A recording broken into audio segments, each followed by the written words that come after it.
Prehistoric and Ancient Japan, Jōmon to Yayoi. If we roll Japan's clock all the way back, the first long chapter is called the Jōmon period, starting over 14,000 years ago. These were hunter-gatherers, not farmers, yet they left behind something extraordinary: the world's oldest known pottery, some dating back to 14,500 BCE. Imagine, while much of humanity was just figuring out tools, these island communities were decorating clay jars with rope patterns. Jōmon literally means cord-marked. They believed in animism, the idea that spirits lived in natural objects, trees, stones, animals, so their world felt alive everywhere they looked. Fast forward to about 900 BCE, when a new wave of people arrived, the Yayoi migrants, most likely from the Korean peninsula. They brought rice agriculture, metal tools, and a shift from small bands to early farming villages. Rice wasn't just food, it was wealth, power, and culture. With farming came surpluses, which meant some families could grow richer than others, and from there social classes and clans began to form. This is the seed of Japan's organized society. The Yayoi also introduced bronze for ritual bells and iron for weapons and farming tools, pushing technology centuries ahead. And because rice paddies demand cooperation, building irrigation, defending fields, people grouped into bigger, tighter communities. Out of this teamwork and hierarchy, the basics of political power were born. By the end of the Yayoi period, around the 3rd century CE, scattered clans were already shaping what would become the first Japanese state. So in just a few thousand years, the islands went from rope-pattern pots in forests to planned rice fields, metal weapons, and rising leaders. This shift marks the birth of Japanese identity, a blend of deep spiritual connection to nature from the Jōmon and structured agricultural life from the Yayoi. Together, they laid the foundation for everything to come: art, warfare, emperors, and eventually, a nation with a unique place in world history. Rise of the Yamato state and Imperial Japan begins. After the Yayoi, Japan entered the Kofun period around the 3rd century CE, named after the massive burial mounds built for powerful rulers. Some of these tombs stretch over 400 meters long, shaped like giant keyholes you can still see from the air today. Their sheer scale screams one thing: a new elite had emerged. At the center was the Yamato clan, based in what's now Nara. More than just local strongmen, the Yamato managed something no one else had done. They united surrounding clans under their authority. Through alliances, military strength, and control of rice-rich lands, they rose as Japan's first political dynasty. It's here we see the beginnings of the Japanese imperial line, which remarkably still exists today, the world's oldest continuous monarchy. But Japan didn't grow in isolation.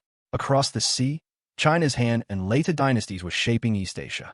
Ideas flowed through Korean kingdoms into Japan. New technologies, advanced bronze and ironwork, and most importantly, writing and religion. Around the 6th century, Buddhism arrived, backed by powerful clans who saw it as both a spiritual and political tool. With it came Chinese characters, which Japan adapted into its first system of writing. Add Confucian ideas about hierarchy, order, and family loyalty, and suddenly Japan had not just rulers, but rulers armed with a worldview and administrative model. Cause leads to effect. This influx of culture transformed Yamato from a loose tribal confederation into something resembling a real state. Leaders weren't just war chiefs anymore. They were divine figures backed by spiritual authority, imported systems, and monumental tombs that physically reminded everyone who held power. This was the turning point. Local clans gave way to a centralized authority. Foreign influences reshaped society, and the title of emperor began to carry both sacred and political weight. From this moment, Japan wasn't just a cluster of islands. It was on the path to becoming a civilization. The classical era, Nara and Heian periods.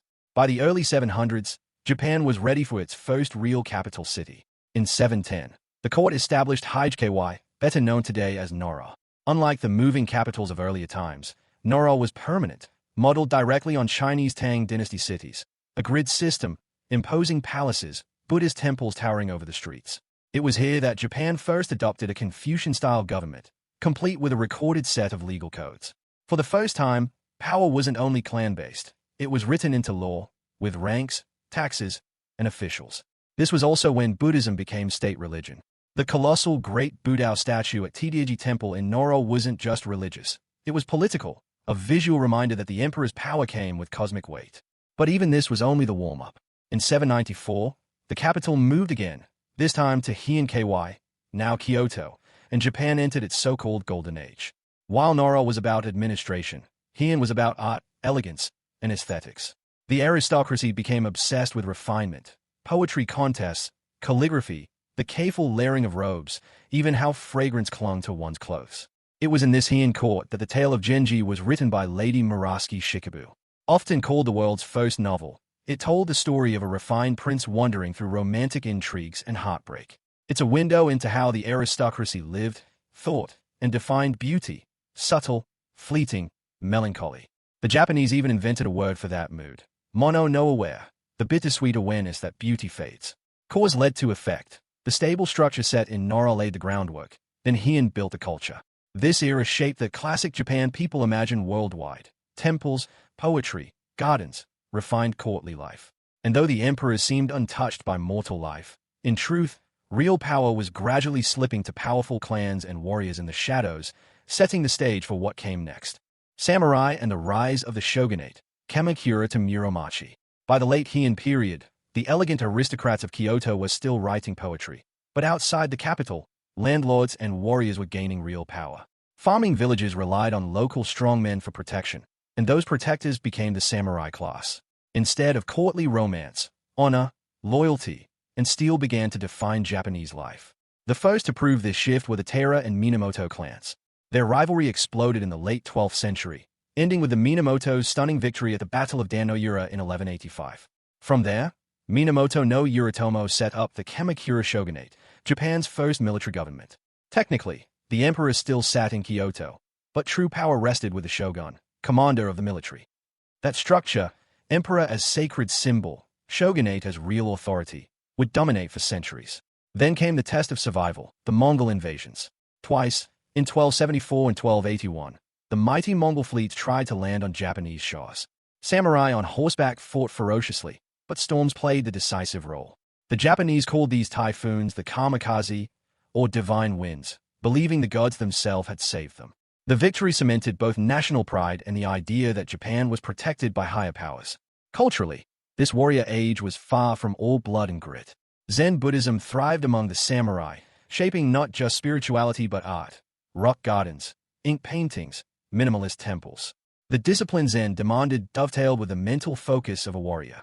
Even architecture reflected this shift. Sturdier castle fortifications began to rise, reminders that Japan's future rested on defense and order. By the time of the Muromachi period, the shogunate system was entrenched. Samurai weren't just fighters. They were landholders, administrators, and cultural patrons. This was the beginning of the world's deep fascination with them. Armored warriors who lived by code, but also sponsored the arts. Cause leads to effect. With the decline of aristocrats, the samurai stepped into control, reshaping Japan in their image. Discipline, loyalty, and power grounded not in poetry, but in the sword. And yet, even samurai unity wouldn't last long. The next centuries would bring civil war, ambition, and a scramble for total control. Warring states and unification. Sengoku to Tokugawa shogunate. By the mid-1400s, Japan descended into chaos. The centralized shogunate of earlier centuries crumbled, and warlord rivals, the daimyo, fought endlessly for land and power. This century-long free-for-all is known as the Sengoku, or Warring States period. Castles dotted the countryside, alliances broke overnight, and the samurai fought not for one shogun, but for whichever daimyo could pay and protect them. From this chaos rose three figures who shaped Japan's destiny. The classic saying goes, Nobunaga pounds the rice, Hideyoshi kneads it, and Ieyasu eats the cake. Oda Nobunaga was the ruthless innovator. Rising in the 1560s, he embraced the most shocking foreign import: firearms. Portuguese traders had arrived in 1543, bringing guns and Christianity.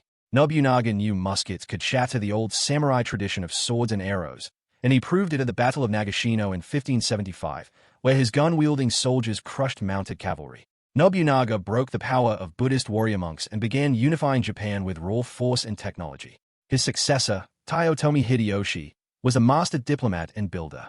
Born a peasant, he rose all the way to ruler of Japan, a rags-to-riches story never repeated in Japanese history. Hideyoshi finished most of Nobunaga's unification work, created nationwide surveys of land and taxes, and tried, unsuccessfully, to invade Korea. He was brilliant, ambitious, but lacked a stable succession plan. Enter Tokugawa Ieyasu. Patient and calculating, he outmaneuvered rivals after Hideyoshi's death. His victory at the decisive Battle of Sekigahara in 1600 made him undisputed ruler. In 1603, he became shogun, founding the Tokugawa shogunate, which locked in peace for over 250 years. Under Tokugawa rule, Japan closed itself to most foreign contact in the Sengoku, or closed country policy. Christianity was banned, guns were phased out, and society froze into strict hierarchies: samurai, farmers, artisans, merchants. Ironically, after a century of violent chaos, the country entered one of the most peaceful stretches in world history. Endless war gave rise to ambitious unifiers, foreign contact reshaped warfare, and Japan emerged not fragmented, but centralized. From the blood of the Sengoku came a long Tokugawa peace, one that preserved tradition but also set Japan on a collision course with the outside world in centuries to come. The Edo period: isolation and stability. After Tokugawa Ieyasu secured power in 1603, Japan entered the Edo period, a stretch of peace and order that lasted more than 250 years. While Europe was being torn apart by wars of religion and revolutions, Japan stood almost still, governed through a system designed to prevent just that kind of chaos ever again. Society was locked into a strict hierarchy. At the top stood the samurai, no longer constantly at war but serving as administrators and bureaucrats. Below them came farmers, since they fed the nation, then artisans, and finally merchants. Ironically, by the 1700s, merchants, officially at the bottom, had grown wealthy thanks to rising cities and commerce, while samurai sometimes struggled with stagnant stipends. It was a society that preached order but simmered with quiet contradictions. Japan also turned inward. Through the Sengoku policy, or closed country, most foreign contact was banned. Christianity was outlawed, firearms faded from use, and overseas travel was forbidden. But this wasn't absolute isolation. Small amounts of highly controlled trade continued with the Dutch at Dejima in Nagasaki and with Chinese merchants.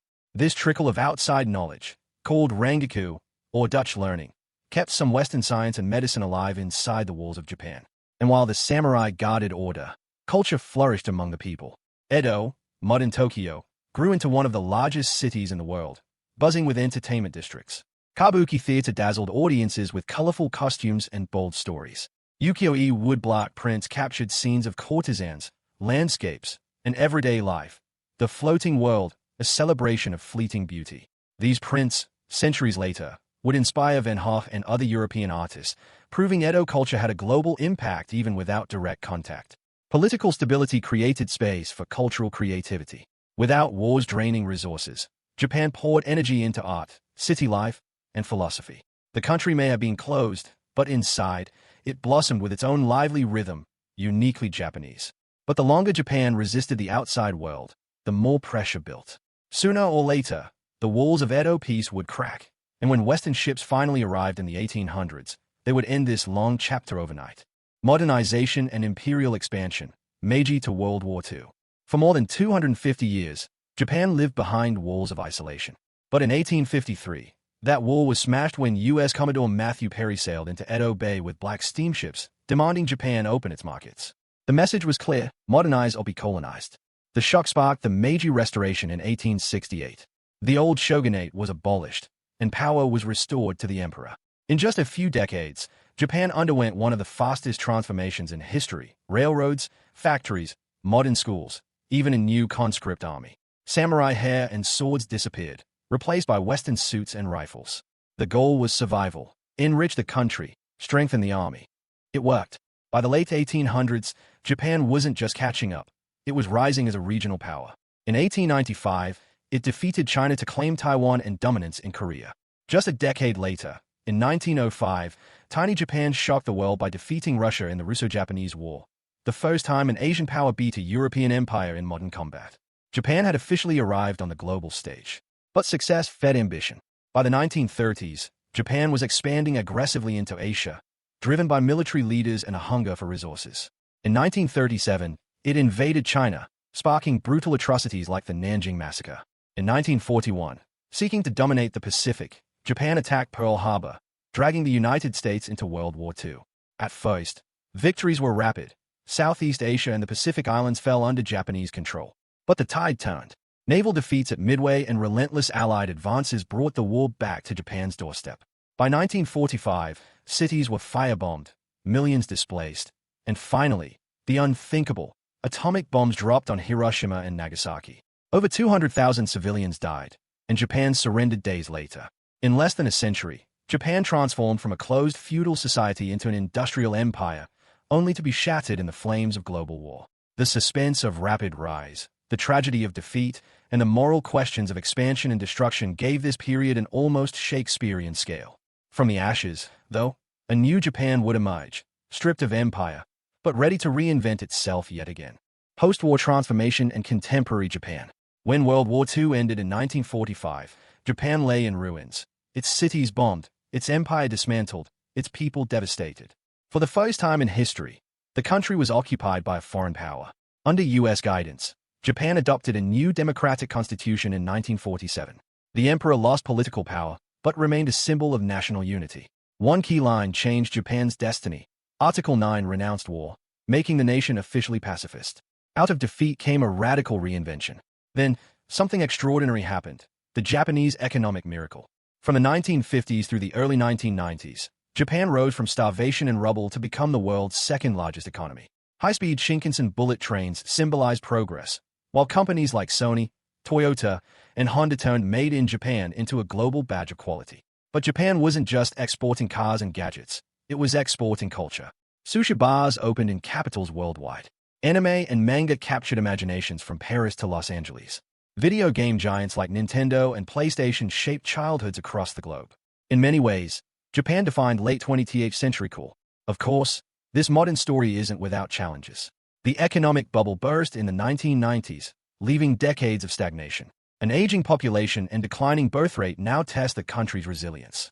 Yet Japan continues to balance deep traditions, tea ceremonies, Shinto shrines, seasonal festivals, with a hypermodern future of robotics, neon megacities, and cutting-edge innovation. The trauma of war forged a pacifist democracy, which fueled an economic giant, which in turn gave the world both technology and culture. Seen in full, Japan's history is a cycle of reinvention, from clay pots in the Jōmon age to rice kingdoms, samurai wars, imperial dreams, and finally, peaceful global influence. And that's the loop closed. Today's Japan, a mix of ancient rituals and futuristic skylines, isn't just chance. It's the product of every struggle and triumph across its history, making it one of the most fascinating stories any nation has ever told.